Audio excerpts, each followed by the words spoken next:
Assalamualaikum warahmatullahi wabarakatuh. Innal hamdalillah nahmadu wa nasta'inu wa nastaghfiruh wa na'udzu billahi min shururi anfusina wa min sayyiati a'malina may yahdihillahu fala mudhillalah wa may yudhlilhu fala hadiyalah. Asyhadu an la ilaha illallah wa asyhadu anna Muhammadan abduhu wa rasuluh la nabiyya wa la rasula ba'dah. Baik, terima kasih teman-teman yang sudah berkenan untuk menyimak dan mendengarkan presentasi dari kita yaitu PSAK 109 tentang akuntansi zakat, infak, dan sedekah. Nah, mungkin dari teman-teman sendiri sudah tidak asing nih terkait zakat, infak, dan sedekah. Yang mana juga bisa jadi beberapa dari skripsi teman-teman juga berkaitan dengan akuntansi zakat ataupun infak dan sedekah. Dan juga kita sudah mempelajari di mata kuliah tahun ini terkait akuntansi zakat. Nah, jadi kita akan membahas lebih lanjut nih terkait PSAK 109 yang mana mungkin ada satu atau dua hal yang bisa jadi teman-teman belum tahu dan akan kita gali lagi lebih dalam terkait PSAK 109. Oke, sebelum kita mulai, kita alangkah baiknya untuk perkenalan terlebih dahulu kepada narasumber atau apa ya kita nyebutnya ya sebagai ini pemateri pada materi kali ini itu uh, ada Abdul Salam dan juga saya sendiri Muhammad Safari dan bisa teman-teman lihat sendiri dari situ ada kontaknya dan jika ada yang ingin apa teman-teman tanyakan silahkan bisa kontak ke email terkait atau nomor terkait. Nah, sebelum kita masuk ke lebih jauh dari materi PSHK 109, kita masuk ke pengantar terlebih dahulu yang mana ada 3 poin penting yang akan kita bahas saat ini yaitu dari PSHK 109 sendiri ini dikeluarkan oleh Dewan Standar Akuntansi Syariah YAI pada 6 April 2010. Kemudian juga PSHK 109 juga mengalami revisi pada 31 Mei 2022. Judulnya yang pertama itu yang mana akuntansi zakat dan infak atau sedekah berubah menjadi akuntansi zakat, infak, dan sedekah. Jadi ada perubahan dari segi nama dan juga ada perubahan dari segi poin-poin pembahasan dari PSHK 109. Kemudian Dewan Syariah Nasional MUI memberikan pernyataan kesesuaian syariah atas PSHK 109 ini di tahun 2022 melalui surat nomor U0618 garing DSN MUI garing 8 garing 2022 perihal atau tentang pernyataan kesesuaian syariah tertanggal 18 Agustus 2022. Jadi pada tanggal 18 Agustus 2022 PSAK 109 yang mengalami revisi sudah sah digunakan mulai tanggal tersebut. Nah, terus apa aja sih perubahan-perubahan selain nama yang ada? Nah, perubahannya itu sendiri yaitu pertama itu tentang aset yang nilai berfluktuasi. Nah, di PSAK 109 yang pertama itu tidak diatur, kemudian pada revisi sekarang ini diukur pada nilai wajarnya. Kemudian juga nilai wajar aset non kas itu di PSAK 109 sebelumnya itu tidak diatur dan pada revisi saat ini diatur menjadi level 1. Kemudian juga penyaluran dana infak dan sedekah melalui Kod Hasan itu pada PSAK 109 terlebih dahulu yang sebelumnya itu hanya terisi penyisiannya kemudian di PSAK sekarang itu dia menjadi hapus lagi dan juga di penurunan nilai pada PSAK terdahulu PSAK 109 sebelumnya itu berlaku umum dan pada PSAK 109 saat ini itu dinilai pada kondisi tertentu. Kemudian juga ada pembaruan nih dari diskon atau potongan sebagian sedekah yang mana juga teman-teman sudah mempelajarinya belum lama ini. Pada PSAK 109 itu belum diatur atau tidak diatur dan pada saat ini PSAK 109 saat ini diatur melakukan penerimaan sedekah jika memenuhi kriteria tertentu. Dan juga sedekah jasa pada sebelumnya itu tidak diatur dan sekarang diatur pada nilai wajar. Kemudian juga komponen laporan keuangan. Nah, di sini juga pada PSAK 109 itu terdapat 5 komponen keuangan. Yang pertama adalah laporan posisi keuangan, laporan perubahan dana, laporan perubahan aset kelolaan, laporan arus kas, dan catatan atas laporan keuangan. Nah, pada PSAK 109 ada perubahan sedikit yaitu pada laporan posisi keuangan tetap ada. Kemudian laporan perubahan dana ini diubah menjadi laporan aktivitas. Kemudian laporan perubahan aset kelolaan itu dihapus dan laporan arus kas serta catatan atas laporan keuangan itu tetap. Jadi pada PSHK sebelumnya terdapat 5 komponen laporan keuangan dan pada PSHK 109 saat ini hanya terdapat 4 komponen laporan keuangan. Oke, kita masuk ke dalam ruang lingkup dan akan dibahas oleh Saudara Abdussalam. Baik, terima kasih kepada Saudara Yusuf yang telah eh, menjelaskan tadi terkait pengantarnya ya, terkait PSAK 109. Nah, di sini kita lanjut ke ruang lingkupnya gitu. Ruang lingkup dari PSAK 109 ini gitu, di mana PSAK 109 ini diterapkan pada entitas amil yang mengelola zakat, infak, dan sedekah gitu. Nah, pernyataan ini tidak diterapkan pada entitas syariah bukan amil yang menerima zakat dan mengelola infak dan sedekah gitu.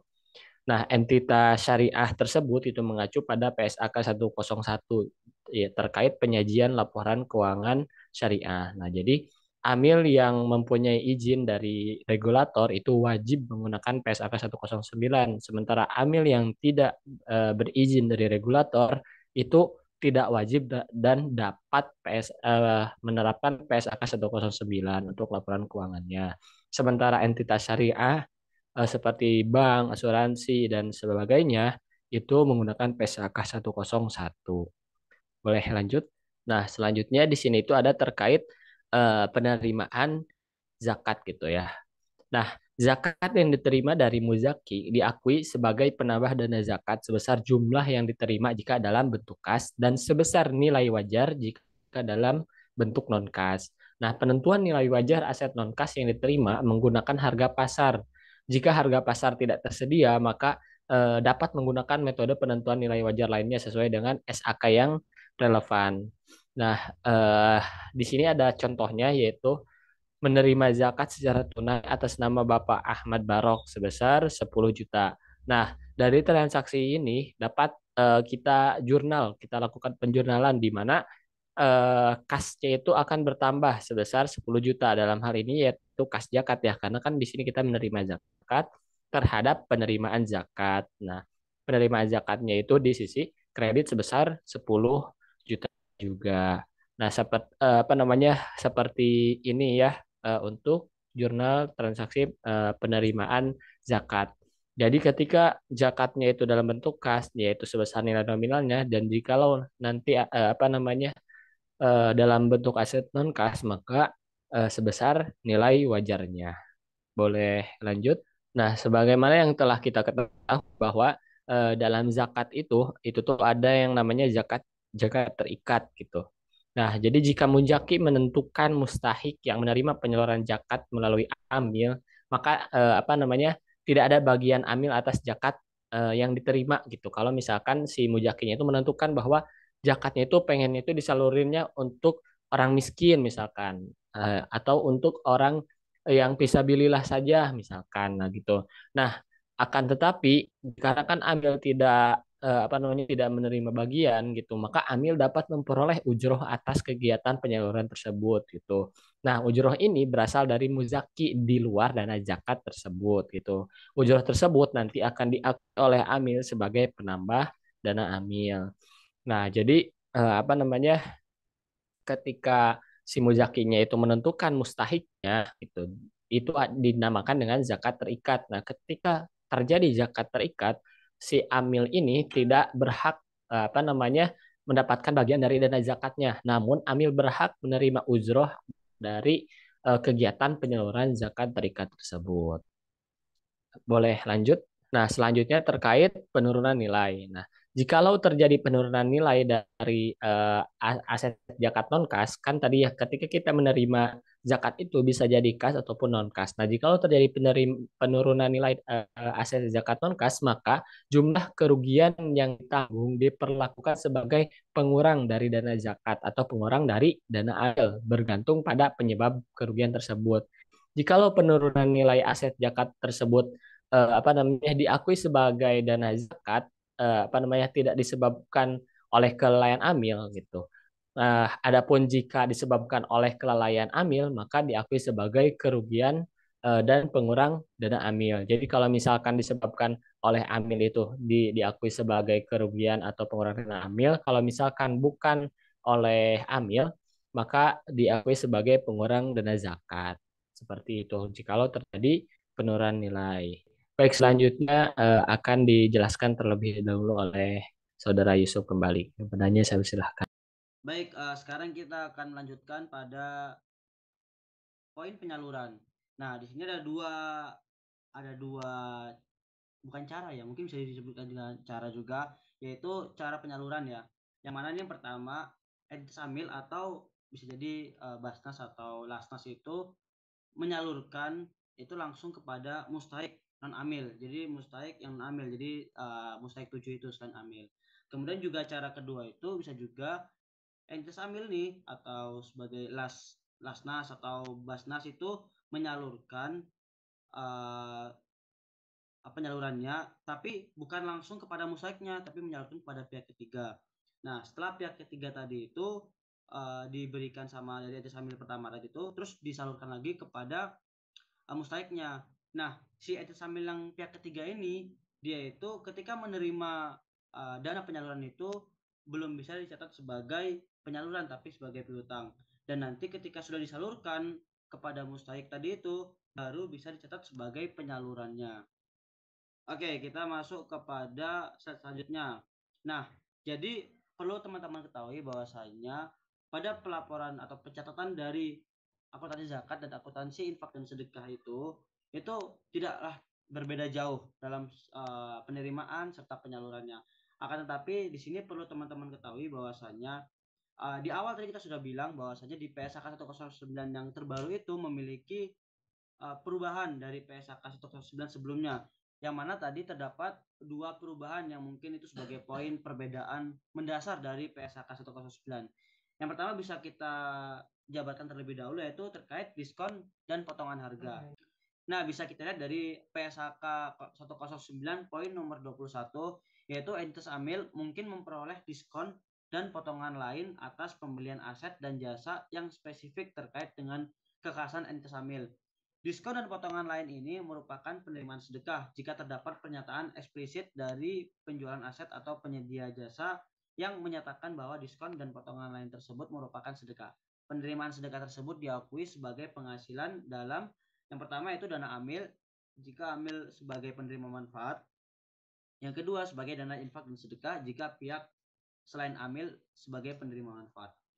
Nah, tadi ada perbedaan ya bahwasanya kalau misalnya di zakat tadi itu sama infak dan sedekah itu sama atas laporan keuangannya, tapi dalam infak atau sedekah ini ada beberapa perbedaan. Tadi diskon ini diskon dan potongan harga serta di selanjutnya nanti. Oke, sebelum kita masuk ke selanjutnya, kita masuk terlebih dahulu pada contohnya, yaitu kita ambil contoh pada 1 September 2024, entitas amil membeli 3 unit komputer Jingjing seharga 30 juta dari entitas A dan memperoleh potongan harga sebesar 6 juta.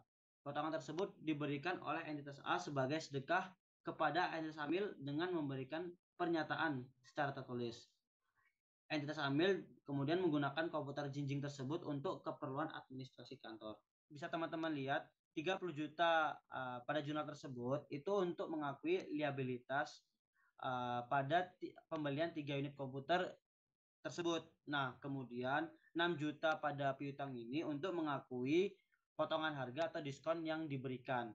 Kemudian liabilitas pada piutang dan kas itu, kenapa hanya membayar 24 kas itu? Karena mengakui bahwasanya dari liabilitas itu dikurangi potongan harga 6 juta dan untuk pembayarannya hanya 24 juta karena sudah dipotong. Jadi pengakuan pada potongan harga dan diskon ini terakhir itu liabilitas 30 juta pada piutang dan kas. Nah, kita masuk pada poin selanjutnya dari perubahan PSAK 109 sebelumnya kepada PSAK 109 yang saat ini, yaitu sedekah jasa. Nah, sedekah jasa itu faktor-faktornya harus apa nih yang bisa untuk memenuhi bisa dilakukan sedekah jasa. Yang pertama itu pengakuan. Pengakuan sendiri yaitu pernyataan eksplisit dari pemberi jasa. Pemberi jasa sendiri bisa mengakui secara tertulis ataupun secara verbal. Nah, kemudian pengukurannya itu nilai wajar dari sedekah jasa. Bisa kita ambil kesimpulan mungkin dari sedekah jasa pemasangan instalasi listrik itu. Nah, itu pemasangan pada nilai wajarnya itu 30 juta. Berarti kita harus akui sebagai nilai wajarnya 30 juta pada jurnalnya. Nah, kemudian perlu teman-teman ketahui juga notnya di sini yaitu jika pihak lain yang menerima manfaat dicatat sebagai penghasilan dalam dana infak dan sedekah. Akan tapi jika amil yang memperoleh manfaat dicatat sebagai penghasilan dalam dana amil. Jadi kalau misalnya itu yang menerima adalah penerima manfaat atau di luar amil, yaitu dicatat sebagai dana infak dan sedekah, tetapi jika amil masuk ke dalam penghasilan dan dalam dana amil. Oke, kita masuk pada contoh sedekah jasa. Kita ambil contoh itu pada 15 September 2024, entitas amil menggunakan jasa angkutan dari entitas A untuk menyalurkan infak dan sedekah bagi korban bencana di suatu daerah. Kemudian entitas A memberi pernyataan tertulis bahwa memberikan sedekah jasa angkutan kepada entitas amil, nilai wajar dari sedekah tersebut yaitu 250 juta. Nah, dari contoh tersebut bisa teman-teman lihat yaitu jurnalnya pada yang tertera yaitu penerimaan sedekahnya, terus masuk pada liabilitas, kemudian liabilitas kepada penyalur sedekah sebesar 250 juta. Nah, ini tadi itu contoh dari penerimaan sedekah jasa kepada non amil atau di luar amil. Nah, pada contoh yang kedua yaitu pada 15 September 2024 ini untuk penerimaan sedekah jasa pada amil, yaitu entitas amil menerima sedekah dari entitas A berupa jasa pembuatan aplikasi komputer untuk penyusunan laporan keuangan. Entitas amil menerima tagihan jasa pembuatan aplikasi dari entitas A senilai 500 juta tanpa perlu dibayar atau cuma-cuma. Jadi di sini itu si pembuat aplikasi ini memberikan tagihan sebesar 500 juta. Akan tetapi di situ juga tertulis bahwasannya 500 juta tersebut itu tidak usah dibayar atau bahasanya sedekah jasa dari pihak pembuat aplikasi. Nah, pada perjualannya tersebut yaitu dari dimasukkan pada aset tak berwujud pada liabilitas. Jadi dimasukkan kepada liabilitas tersebut terlebih dahulu. Nah, dari liabilitasnya baru pada penerimaan amil. Jadi setelah dari aset tak berwujud dimasukkan kepada liabilitas, nah nanti pengakuannya liabilitas kepada penerimaan amil. Nah, pada slide selanjutnya ini yaitu ada contoh ilustrasi transaksi beserta jurnalnya. Nah, ini catatannya akan dijelaskan oleh Saudara Abdus. Silakan. Baik, nah di sini ada apa namanya beberapa contoh transaksi lain yang berkaitan dengan PSAK 109 ini. Nah, sebagaimana yang telah tadi dijelaskan oleh Yusuf juga gitu terkait apa namanya transaksi-transaksi yang berkaitan dengan infak itu pengakuannya tidak jauh beda dengan apa namanya penerimaan zakat, begitupun dengan penyalurannya gitu. Namun bedanya mungkin kalau eh, zakat tersendiri kita apa namanya entitas amil ketika menyalurkannya itu harus kepada 8 asnaf yang telah disebutkan dalam Al-Qur'an gitu. Jadi tidak semena-mena menyalurkan kepada eh, siapa saja gitu. Harus sesuai dengan 8 asnaf tersebut. Kalau infak itu lebih lebih umum gitu. Apa namanya tidak terbatas terhadap 8 asnaf tersebut. Nah, di sini yang pertama zakat dalam bentuk valuta asing. Pada 10 Desember 2024, entitas Amin menerima zakat tunai 1.000 US dollar saat kurs spot 15.000 per US dollar. Pada 31 Desember 2024, kurs spot sebesar 14.800 per US dollar. Nah, maka dari itu pada tanggal 10 kita jurnal kas palas terhadap penerima zakat sebesar 15 juta, yaitu 1.000 dikali 15.000 gitu. Karena pada saat itu kurs spotnya 15.000 per US dollar. Nah, nanti ketika tanggal 31 Desember kita harus lakukan penyesuaian gitu karena kurs spotnya itu berbeda yaitu 14.800. Artinya ada perbedaan di sana, yakni penurunan. Nah, maka dari itu harus kita akui sebagai perubahan nilai aset zakat gitu. Di mana berkurang sebesar 200.000 yaitu dari 200 dikali 1.000 gitu. Jurnal itu perubahan nilai aset zakat terhadap kas palas. Jadi berkurang sebesar 200.000. Selanjutnya itu terkait zakat saham. Pada 10 November 2024, entitas Amin menerima zakat saham yang diperdagangkan di Bursa Efek sebanyak 100.000 lembar dengan nilai wajar sebagaimana yang telah tertera di slide. Boleh lanjut. Pada 15 Januari 2025, entitas Amin menjual seluruh saham tersebut seharga 1.300 per lembar dengan biaya transaksi penjualan 400.000. Nah, ketika tadi yang tanggal 10 gitu, ketika Amil menerima zakat berupa saham, maka jurnalnya itu saham terhadap penerimaan zakat sebesar 100 juta. Dan nanti ketika pada tanggal apa namanya 30 pada tanggal 30 karena di sana di apa namanya tadi di slide sebelumnya itu tanggal 30 itu nilai wajarnya itu 1.200, maka dari itu ada apa nama kelebihan yaitu sebesar 200. Nah, itu pun harus kita akui gitu. Jadi 200 dikali 100.000 lembar yaitu sebesar 20 juta. Artinya ada kenaikan gitu. Nah, jurnal itu saham terhadap perubahan nilai aset zakat gitu sebesar 20 juta. Dan karena tadi nilai wajar pada tanggal 31 Desember itu malah turun jadi 1.050 per lembarnya gitu. Itu pun harus kita apa namanya hitung kembali gitu karena di sana berkurang yaitu sebesar 150 gitu ya, harga per lembar ini berkurang, maka dari itu kita akui sebagai perubahan nilai aset zakatnya itu di sisi debit gitu dan sahamnya di sisi kredit sebesar 15 juta gitu. Dan nanti di akhir pada tanggal 15 Januari ketika dijual itu di harga 1.300, eh, di sini kita anggaplah ngejualnya itu apa namanya tidak cash gitulah ibaratnya tidak tunai. Maka dari itu kita akui sebagai piutang sebesar 130 juta yaitu hasil dari 1.300 dikali 100.000 tadi karena 100.000 lembar saham tadi kan ya. Hasilnya 130 juta dan di sisi kreditnya itu ada saham sebesar 105 juta. Kenapa 105 juta? Karena tadi kan di akhir itu nilai wajarnya itu per lembarnya itu 1.050. Jadi 1.050 kali 100.000 sebesar 105 juta.